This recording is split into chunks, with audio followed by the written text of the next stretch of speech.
NTU journalism. We are very honored to have Director of AIT, Sandra Alkirk, with us for a lecture at National Taiwan University.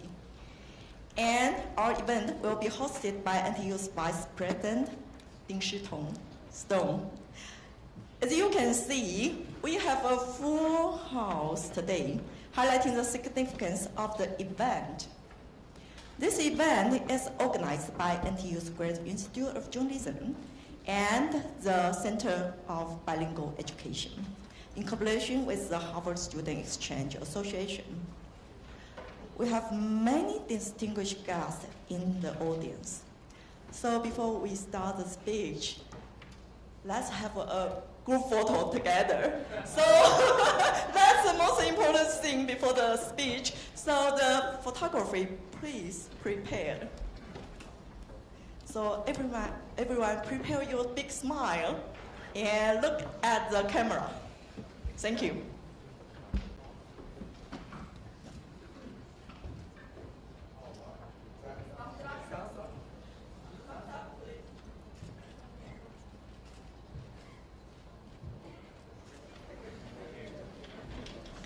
Thank you very much.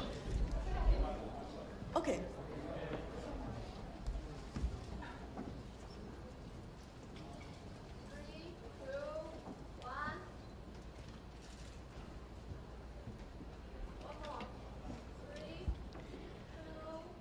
Yeah, at the time you show your smile, we have the VIPs from National Taiwan University.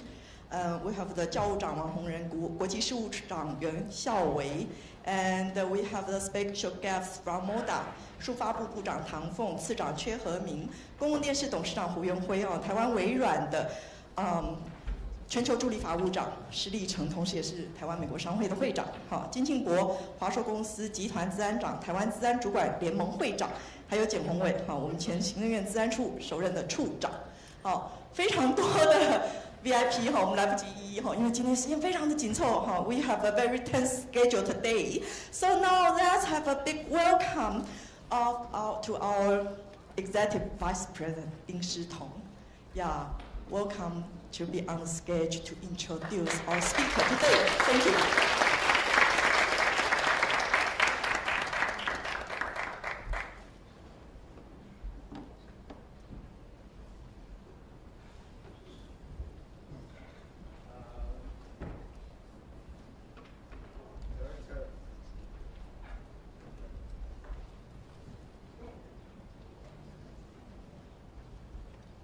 Okay, Director Alkirk, and ladies and gentlemen, and all the distinguished guests and honorable participants today, I would like to extend my heartfelt welcome for everybody of you join today's speech. And I am Stone Ding, the Executive Vice President for National Taiwan University. 今天非常高兴来到这里。欢迎我们 AIT 的处长。台湾跟美国的关系呢，一直都是非常的紧密。那过去借由这个学术的合作、文化的交流，以及技术的合作跟产业方面的发展，我们有非常非常密切的这个台美的这个关系。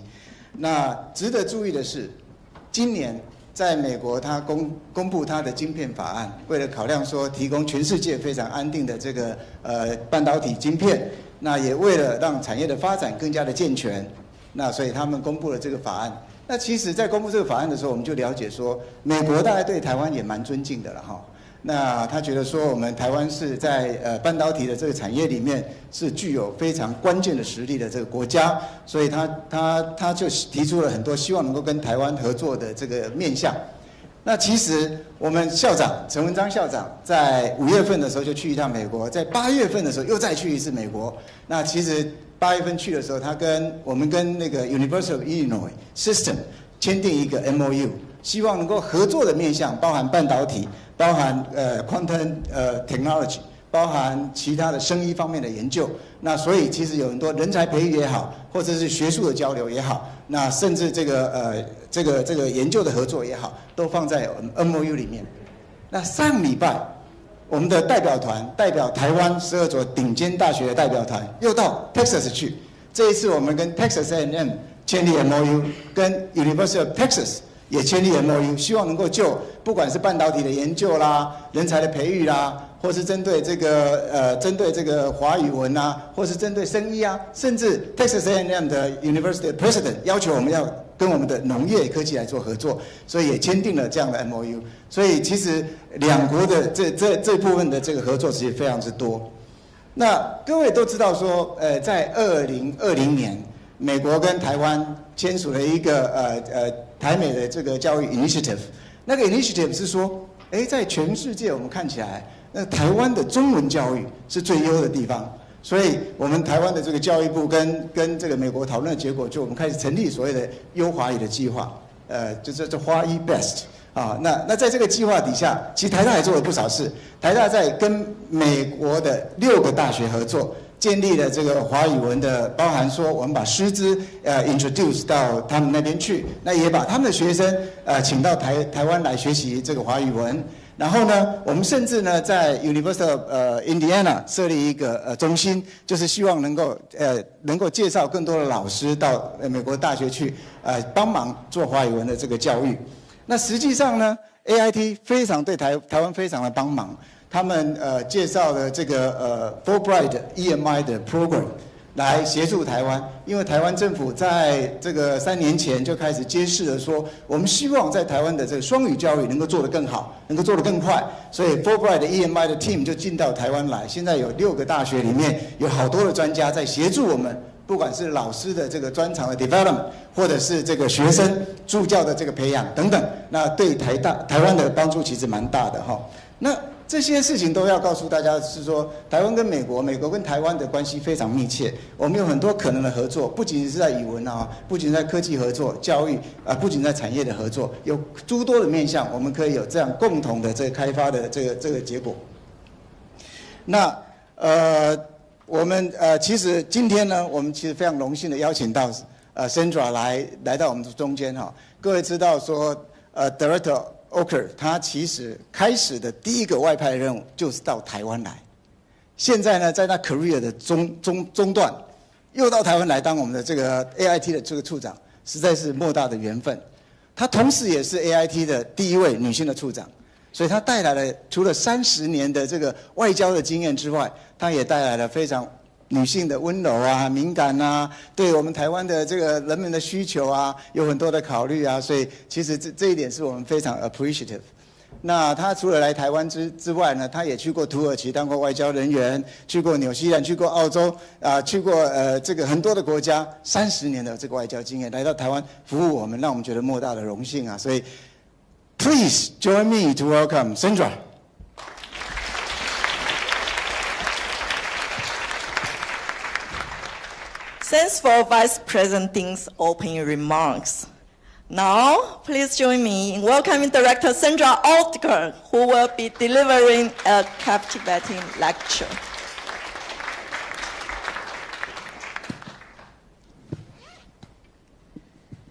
So first off, I want to start by really thanking NTU Vice President Ding for a fantastic introduction. And really to thank NTU for letting me be here today to make this speech. I really appreciate it. As Vice President Ding mentioned, there are a lot of dignitaries in the room. I do want to really thank Minister Audrey Tang and AmCham Chairman Vincent Sher for being here today. A lot of what I am going to talk about includes things that I've learned from both of you. And so I'm a little bit embarrassed.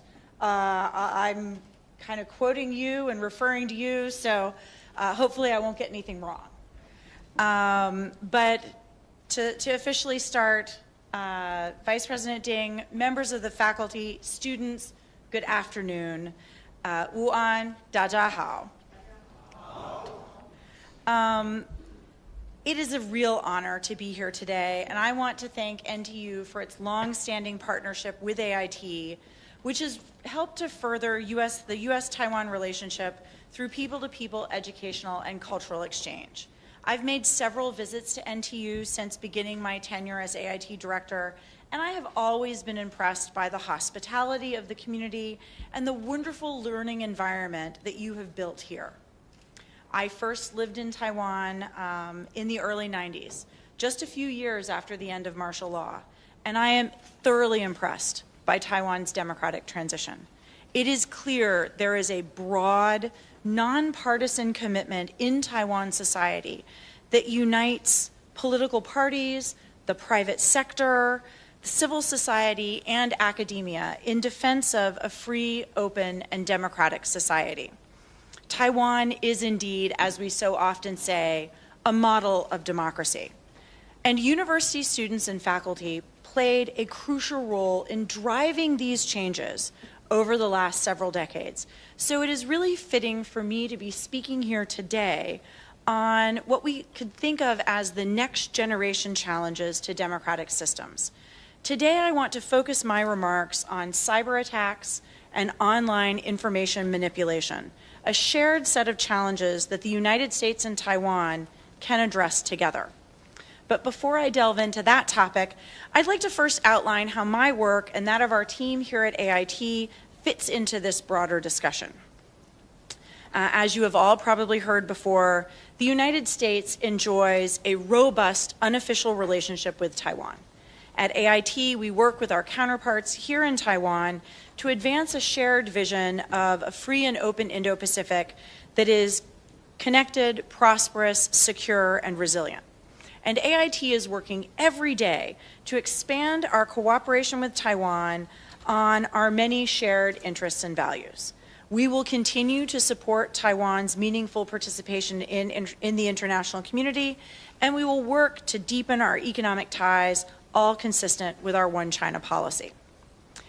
Just this year, the United States served as the Asia-Pacific Economic Cooperation host economy, and we witnessed up close and personal Taiwan's meaningful contribution to APEC ministerials and other important meetings throughout the year, including during the APEC Leaders Week in San Francisco last month. Taiwan played a truly significant role in a series of APEC events this year that were focused on digital innovation, technology, and entrepreneurship, and has worked closely with other APEC economies to help reduce the digital divide and encourage economic growth through digital transformation. We encourage Taiwan to continue to play this role in APEC and other fora. So since I first lived here in the 1990s, which I know was a long time ago for those of you who are not sitting in the front two rows, the U.S.-Taiwan partnership has steadily deepened. And at the same time, the United States and Taiwan face a regional and global landscape that is more challenging and more complex than ever before. As President Biden noted during his meeting with President Xi Jinping on the margins of the APEC summit in San Francisco, the United States and the PRC are engaged in intense competition. But the world expects the United States and China to manage this competition responsibly. The United States will always stand up for its interests, its values, and its allies and partners, including Taiwan. U.S. support for Taiwan remains rock solid, principled, and bipartisan, and that support is entirely consistent with our One China policy and long-standing commitments. We firmly believe that the U.S. commitment to Taiwan contributes to the maintenance of peace and stability across the Taiwan Strait and helps create a more stable and resilient region. A key focus that I have for AIT's cooperation with Taiwan is the urgent need for both of us to more effectively counter cybersecurity threats. Cybersecurity is among our top strategic goals at AIT because it lies at the nexus of national security and economic security. Cyber attacks worldwide are growing in both scale and sophistication as cyber criminals adapt their strategies and tactics to disrupt networks, steal intellectual property, and conduct cyber espionage. It is no secret that critical infrastructure and prominent companies in both the United States and Taiwan have been and continue to be the target of cyber hacks, data breaches, and ransomware attacks. Taiwan is both a key node in the global ICT supply chain and an important physical link in the network of undersea telecommunications cables spanning the globe, and has also become a test bed for cyber intrusions from hostile actors. As Taiwan Minister of Digital Affairs Audrey Tang has noted publicly many times, Taiwan is subject to significant counterattacks, including a campaign of highly coordinated, multifaceted attacks targeting Taiwan's civic infrastructure, amounting to a potent mix of cyber manipulation and interference. These malicious activities have the goal of not only disrupting day-to-day life, but also hollowing out democratic institutions and carry the threat of future escalation. Taiwan primarily faces cyber threats from one state actor, while the United States is subject to cyber threats from a variety of state, non-state, and criminal actors. The ransomware attack against Colonial Pipeline in 2021 resulted in a 6-day shutdown of the pipeline network that supplies more than half of all the liquid fuel used on the east coast of the United States. The SolarWinds hack in 2020, which was attributed to Russian-based hacker groups, impacted thousands of organizations globally, including many U.S. government entities, and triggered a large-scale supply chain disruption. And the WannaCry ransom attack in 2017 targeted Microsoft systems, resulting in billions of dollars in damage to organizations over 150 countries. It even caused TSMC to temporarily halt production at several of its facilities. The fact that the United States and Taiwan share this common challenge makes it even more important that we work together as partners and learn from each other to bolster cyber critical infrastructure and societal resilience. Stability, safety, and security in cyberspace are critical to societal resilience. Understanding this principle, the Biden-Harris administration is taking key measures to prioritize and elevate cybersecurity in the United States and with trusted partners, including Taiwan. In March of this year, the administration launched the 2023 National Cybersecurity Strategy.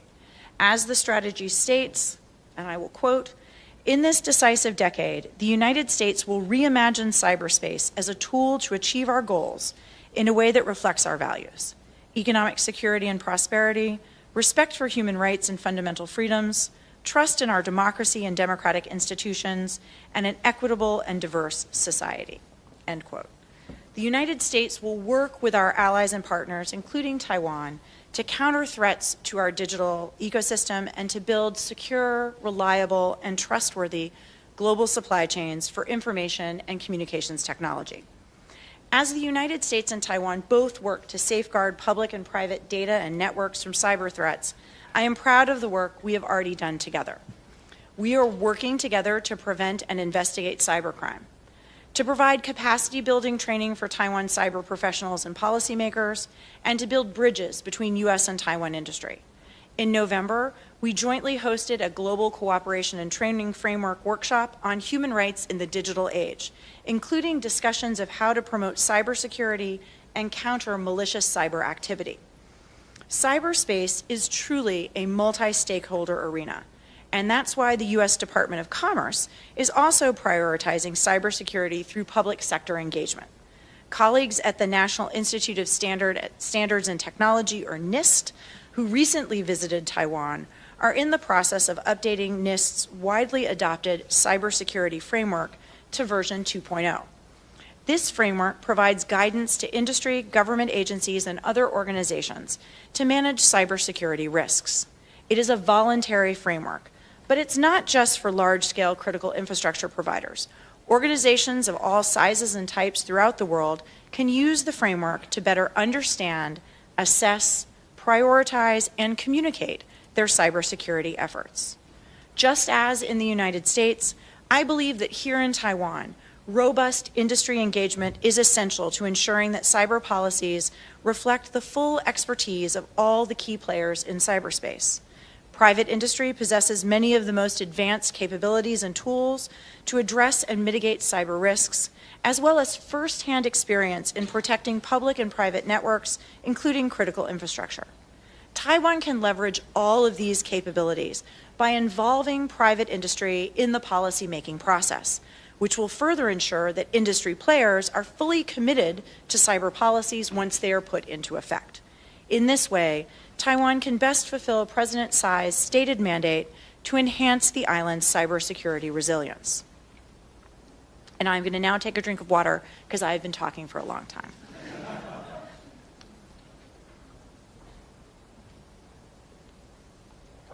All right, so now I will change to the second topic, which is a related focus I have for AIT, and that is working with Taiwan counterparts to combat the influence of online information manipulation on our democracies.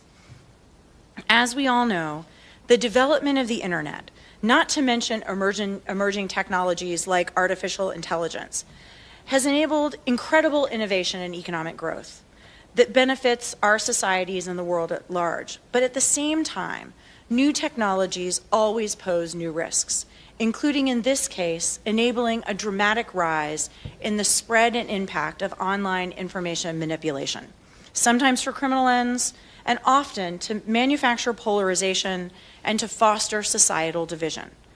Even AIT itself has been targeted. A recent analysis by a major multinational technology company revealed that covert influence operations carried out by a state-sponsored actor have pushed a new wave of messages criticizing AIT and sowing falsehoods about us.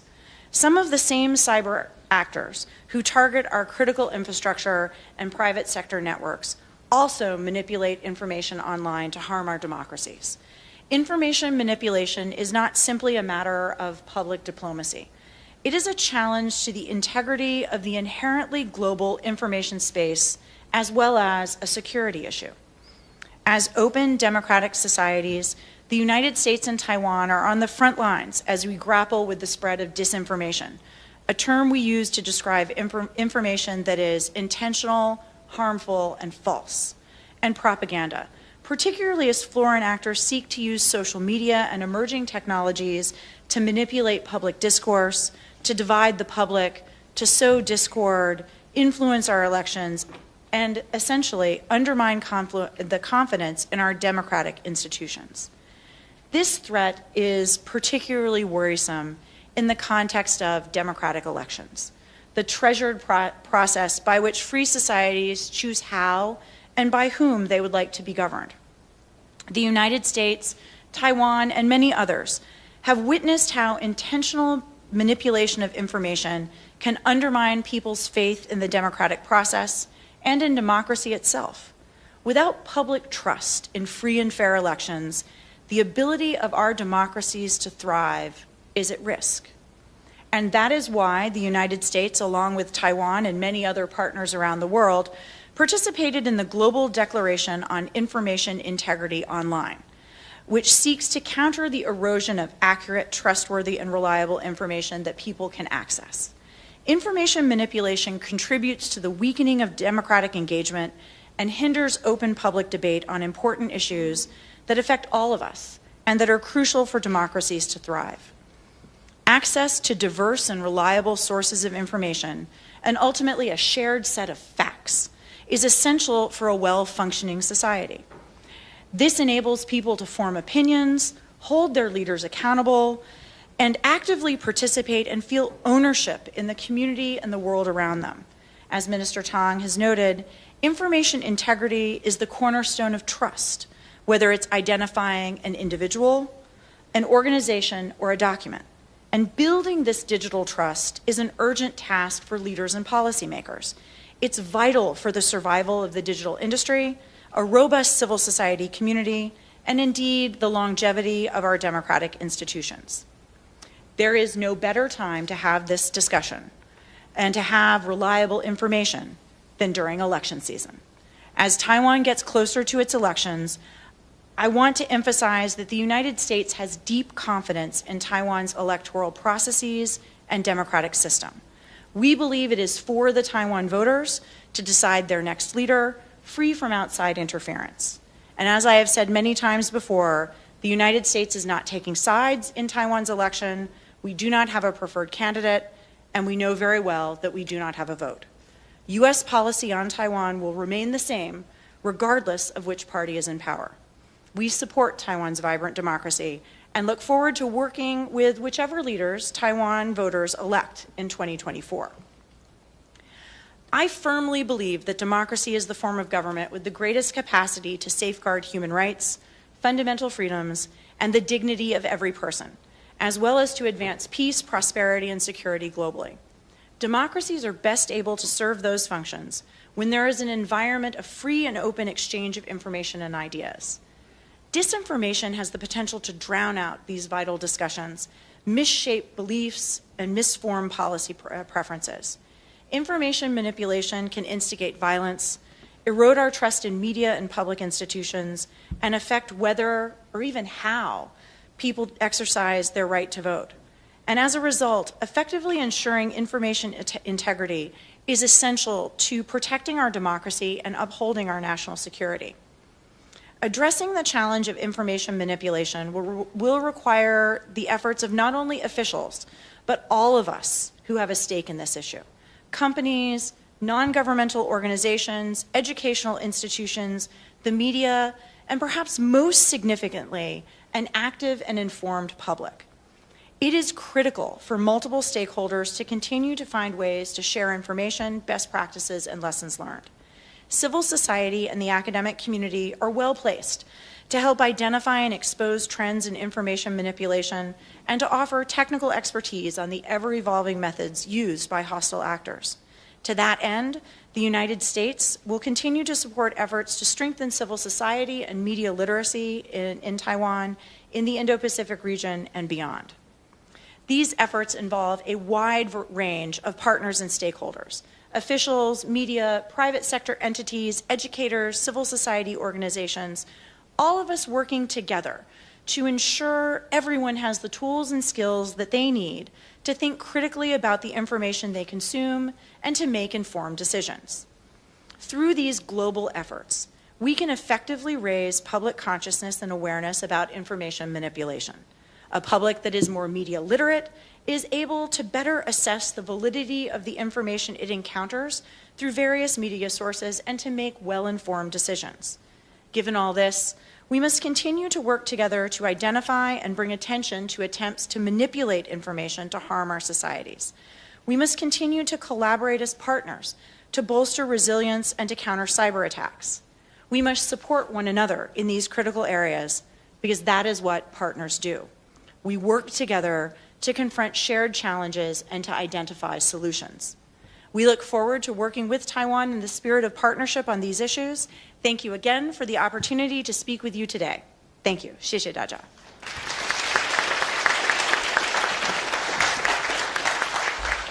Thank you, Director Oldkirk, for the enlightening talk. Now we will move on to the question and answer section.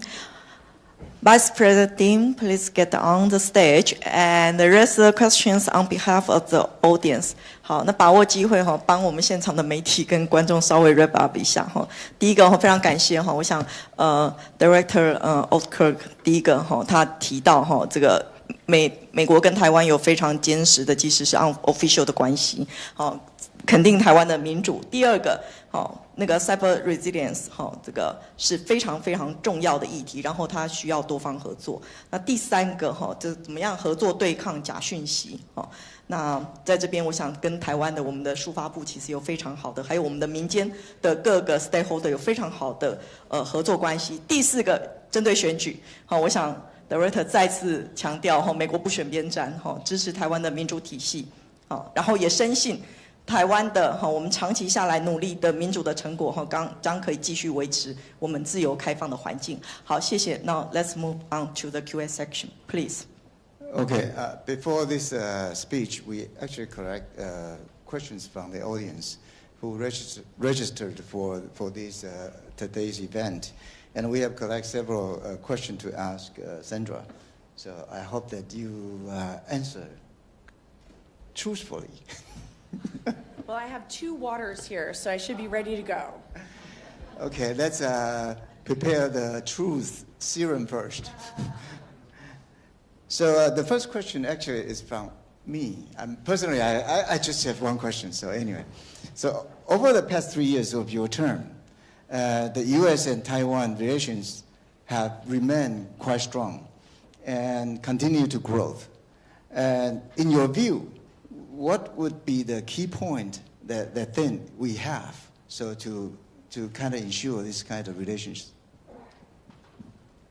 So thank you very much for that question. I think first off, over the past 3 years since I arrived here, our relationship at the very beginning was already at a very high level. So I can't claim credit for doing anything to improve it.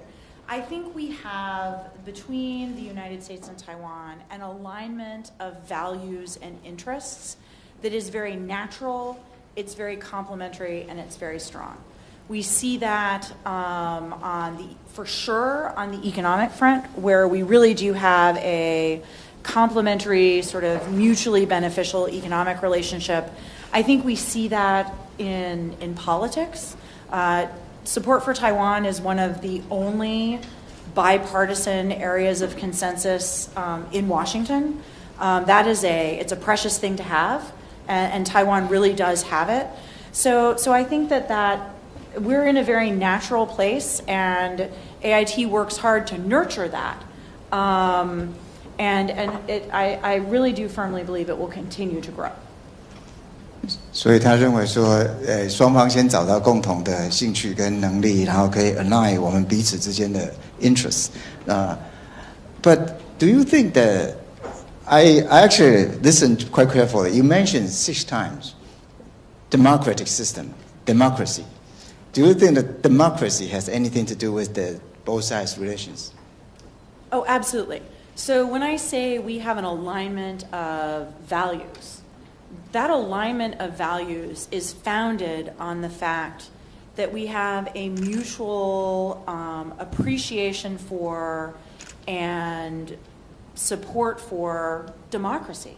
You know, democracies get along well together. Democracies have a common set of values, a common set of definitions and understandings that we all work within. How about higher education? Because I know that in the U.S., you provide really good quality higher education, and a lot of our faculties actually are graduated from the U.S. For instance, at NTU, National Taiwan University, about 55% of the faculty members get their degree from the U.S. university. Do you think that has anything to do with these two sides of relations? I think it does. So first off, I'm going to say I bet I gave visas to some of the NTU faculty, because when I first worked in Taiwan in the 90s, I was a visa officer. Probably I interviewed, and it was a fantastic experience. But Taiwan today is the 6th largest source of foreign students in the United States. It's been a top 10 source of foreign students in the United States since I worked here in 1992. So it's not just the NTU faculty, it's all over Taiwan. You know, so many people have gone to school in the U.S., or if they haven't, their aunts and uncles, sons and daughters, you know, cousins. There's a great familiarity with America here. And because of all those students in the United States, there's a familiarity with Taiwan in the United States. So that sort of people-to-people relationship is foundational. It's really crucial. So would you suggest to give more scholarship for Taiwanese students? I'm just going to say one of the nicest things I did in my first assignment was the student visa afternoons, like a whole afternoon of talking to some of the smartest people I've ever met in my entire life. Okay, thank you. So NTU student is really good. Okay. And then the second question is from the audience. So I ask all the hard questions from audience, not from me. So what does the U.S. government think about the information warfare attacks from China? And how do Americans think about the response to have the cyber attack on Taiwanese people? Okay, so the United States thinks a lot about information or cyber attacks or information or election manipulation. 2024 is an election year in the United States as well. Unlike here in Taiwan, which has a very stable and sort of tamper-proof electoral system, every electoral district in the United States has a different system. And there have been questions in the past about the integrity of those systems. So people are concerned about it. I think, though, Americans, like everyone else, they look first through the lens of themselves before they think about other places. So when we think about information manipulation in the United States, we think about information in the United States being manipulated, and lacking some sort of giant problem in Taiwan. Americans, unless they're deep, deep, deep into the cyber or kind of disinformation kind of field, probably aren't thinking much about Taiwan because Taiwan does such a good job. So Taiwan is not making news in this area. 其实我觉得这个问题应该问唐凤部长。Okay, next time we will ask Audrey for that question. So anyway, the third question also from the audience, and you also actually talk about common challenges, and also help. You mentioned about help us to ensure the media literacy and all that. This question is related to that. What do you see as the areas in which the U.S. can assist Taiwan in the field of cybersecurity? In addition, Washington is considering a ban on TikTok. So what is the director's opinions on the ban on TikTok? Okay, so I will do TikTok first. So here's my phone. This is a U.S. government-provided phone. I've never been able to put TikTok on it. So, and, you know, as you all know, probably anyone who's ever looked at my Facebook or Instagram, I have children that are kind of university student, graduate student aged. I think as a responsible parent, I have encouraged them not to post things on the internet that they wouldn't want their future employer to see. You know, this is, I'm sure all of you in the back, you've heard your parents say the same thing too. Please don't do it. No pictures with big parties. But I think TikTok and other sort of social media platforms, apps, you know, the reason why TikTok can't go on a U.S. government device is because it doesn't provide the sort of information security, information assurance that the U.S. government is comfortable with.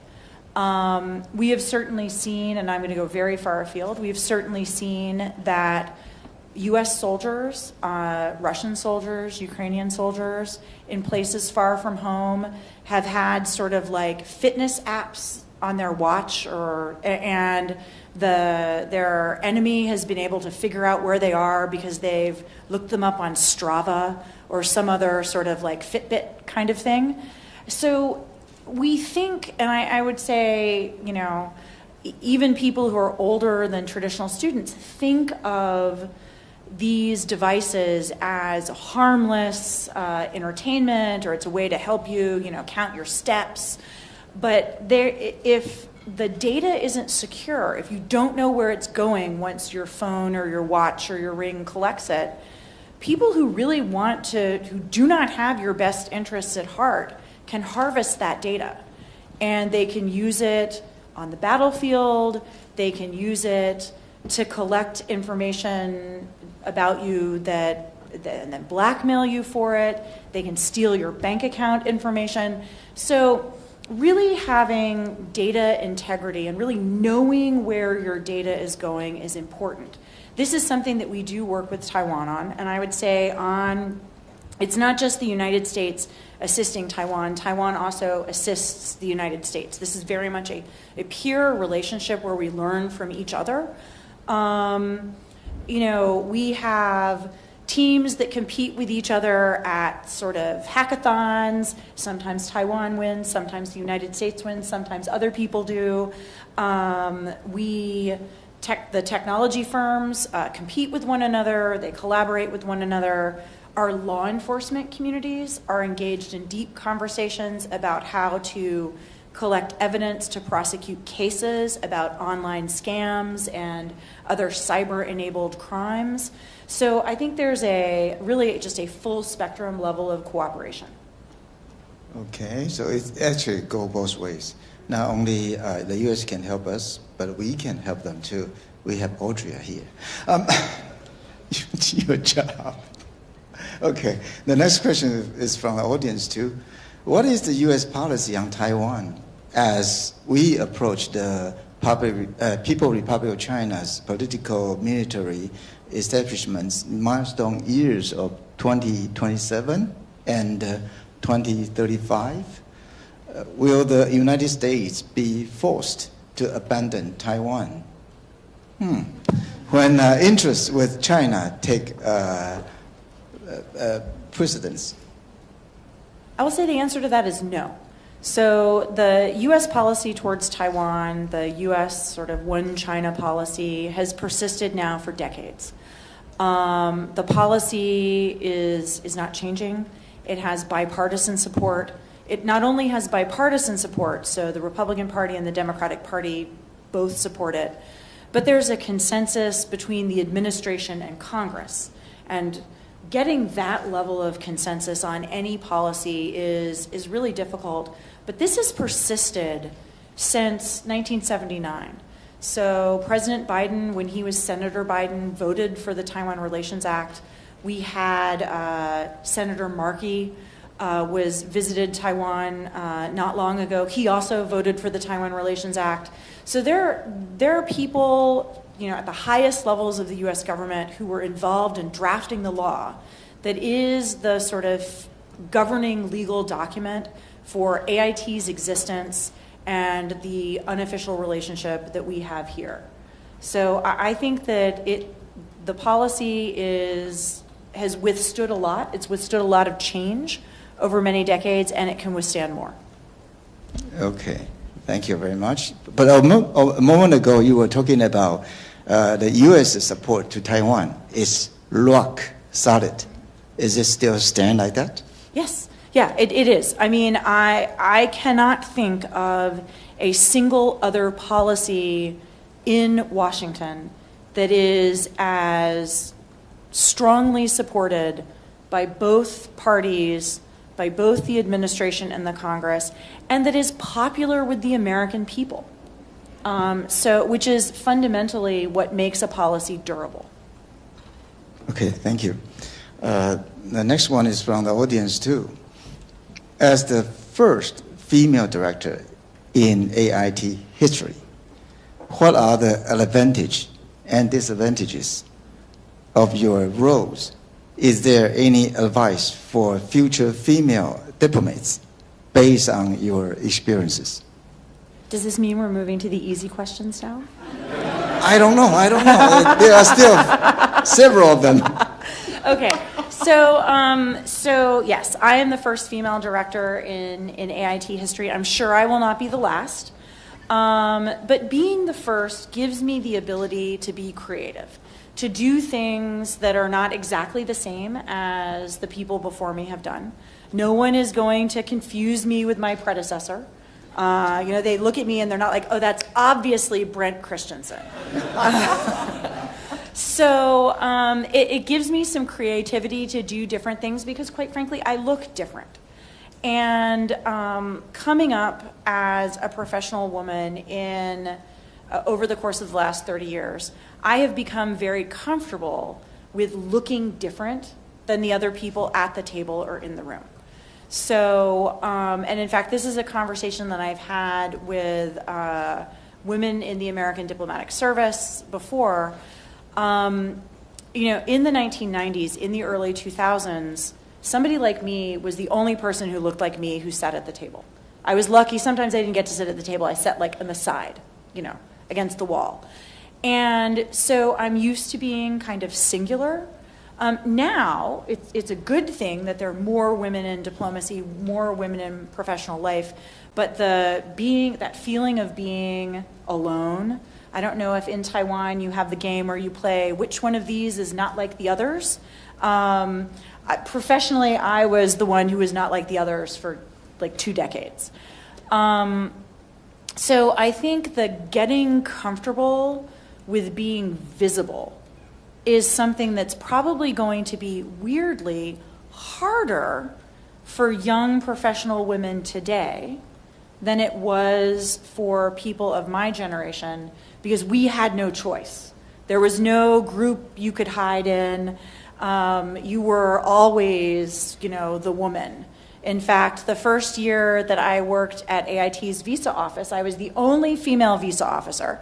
And I was the only female visa officer I think they'd had in a number of years. So when someone got refused and they were asked, who refused you? They said, nigga nuda.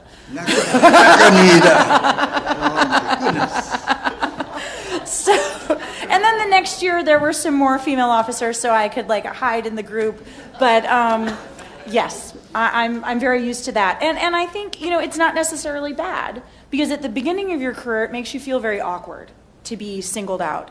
But then as you become more prominent and more successful, you're singled out by your position, but I find that I am comfortable with it in a way that I suspect some of my male colleagues aren't, because they've always been like another man in a gray suit. So now the next one will be a serious question, because the woman become more and more powerful. You think is it time to develop how to protect the man? No, no. I think though, I really hope that we get to a point where we are choosing the right person for a job, and we are not worrying about the person's gender or last name or what their mother tongue is at home. We are looking for the person who has the right skills for the job and who can get the job done. I think, though, in order to get to that place, we have to make sure that everybody feels comfortable competing. And certainly I know at the beginning of my career, everybody did not feel comfortable competing. I think that is still a challenge today. And so, but I think we will get there. So how do you, the next question from the audience, how do you compare Taiwan's gender equality environment to other places that you have been? You have been to 6, 7, 8 different countries. And what else can Taiwan do to provide better opportunities for young women like you, or you in the audience? So I will say, I think Taiwan has done a great job on female political participation in particular. Obviously, the president of Taiwan is female. The percentage of legislative UN members who are female is the highest in Asia. It's one of the highest in the world. There's, I mean, it's the rare magistrate or mayor that I meet who's not female. So I think in some areas, Taiwan has done really well. I will admit, though, when I go to sort of like business type meetings, tends to be pretty much entirely male. So clearly there are issues in society where women have found a lot of success in some spheres. Politics is one of them. The government is another. The civil service appears to be very friendly to women, judging by the number of successful women in the civil service. Universities as well, lots of women. So I think that, Taiwan is an example for the societies around it. In many ways, an example for the United States. Many of those ratio numbers are better here than they are at home in America. At NTU, there are 2 female executive vice presidents, only 1 male executive vice president. And while they are having fun out there, they asked me to host this talk. So we need to be protected too. I wouldn't go quite that far. I will say, though, so at the beginning of my career, like I said earlier, I was frequently the only woman in the room, or then the only woman who was sitting at the table, not against the wall. And I have been to a couple of meetings here where the entire AIT side coincidentally was female, and the entire, so Taiwan side was also female except for like one guy. And you could see he was looking a little uncomfortable, and I remember just thinking, welcome to my world. Because like I said earlier, I think it is important that everyone be able to stand on their own 2 feet. Like everyone should be in that room, whatever the room is about, because they add value to the discussion, because they have something to bring to the table. And, you know, I think there is some discomfort in being the one who doesn't look like everybody else, but it also in many ways makes you stronger and more confident because you know you're there for a reason.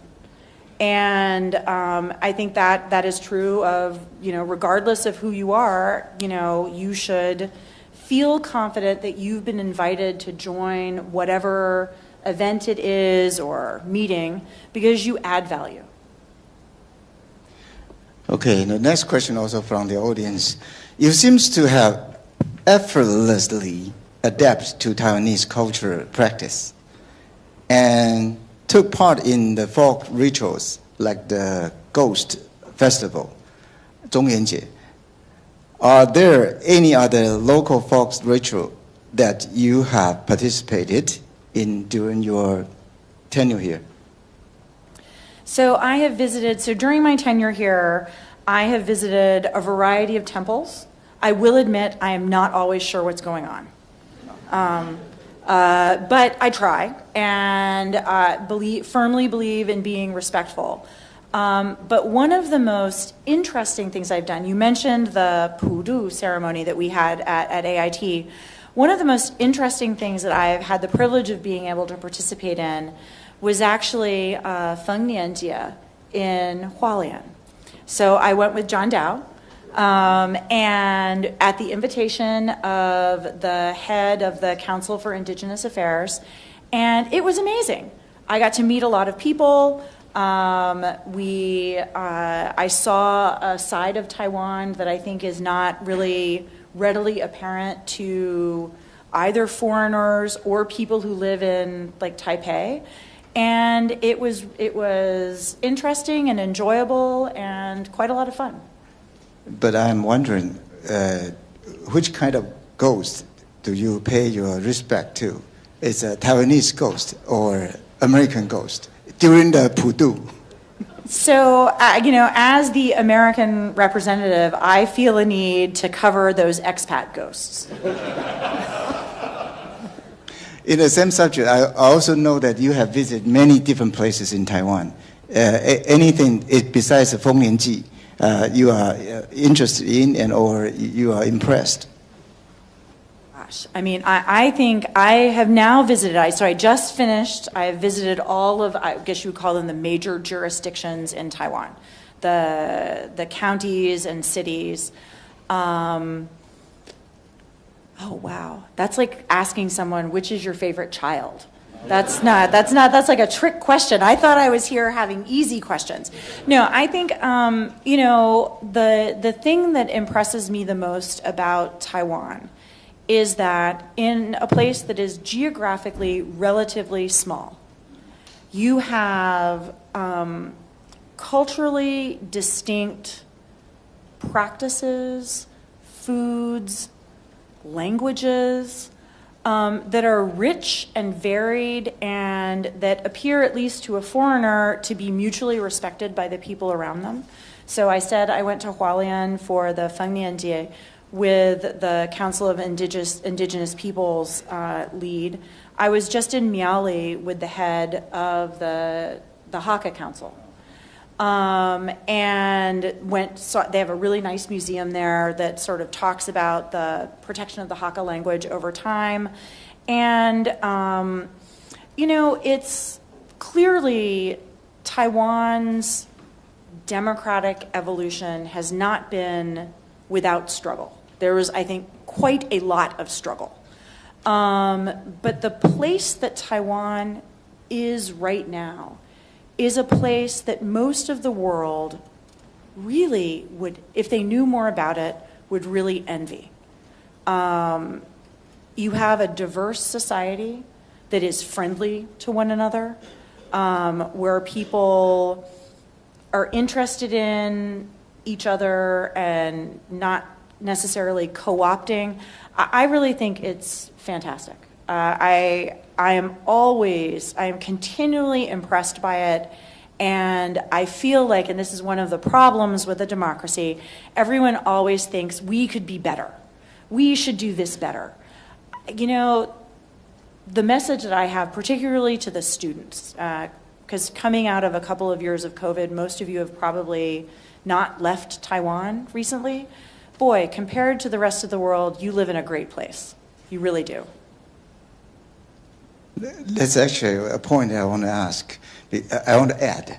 In Taiwan, I think Taiwanese people treat international foreigners much better than treating ourselves. I don't know why, but it's like a custom. We treat other people better. So foreigners in Taiwan is well treated. And second point that I want to add is, if you are living in any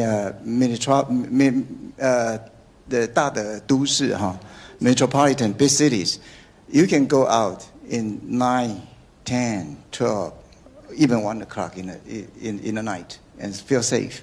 So Taipei or other cities in Taiwan is actually relatively much safer than any other international cities. So welcome American to come to Taiwan. Okay.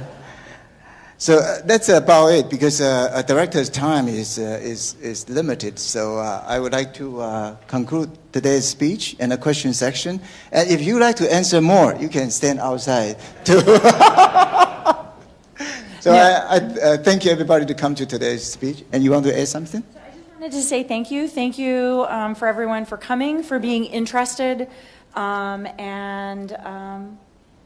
So for those of you, so I'm going to say happy holidays, Merry Christmas, Happy New Year. And for students, good luck with exams. Okay, thank you very much, Sandra.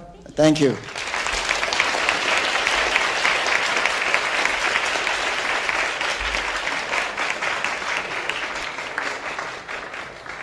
Thank you, Director Okirk, and thank you, our Executive Vice President Ding Shitong, for the entire talk and Q&A section. So Thai flies, yeah, already also, okay, yeah, of course. Okay. Thank you so much. Thank you so much, Director. Well, it's time to draw our event to a close. So on behalf of the organization team, I would like to express our sincere gratitude for your participation and enthusiasm. And 谢谢大家。然后当然我们今天有非常多的媒体朋友来，那当然希望我们这个今天的内容是让大家觉得有一些可以发挥的地方。然后当然再次感谢我们今天来的各位嘉宾跟我们的年轻的朋友，谢谢大家，欢迎大家以后我们会有我想包括台大的双语教育中心、台大新闻所我们都常举办非常多国际性的活动，欢迎大家可以持续的关注跟参与，谢谢谢谢，祝大家平安。好，然后刚刚校长也讲了那个 Director 也讲，祝大家尤其是年轻人期末考顺利，谢谢。100万订阅大突破，台视新闻 TTVNews 感谢有你，重要直播随时掌握，时事新闻不漏接，一刀未剪，新闻看得更完整，国际重大事件 catch 时事最新脉动，按赞订阅，开启小铃铛。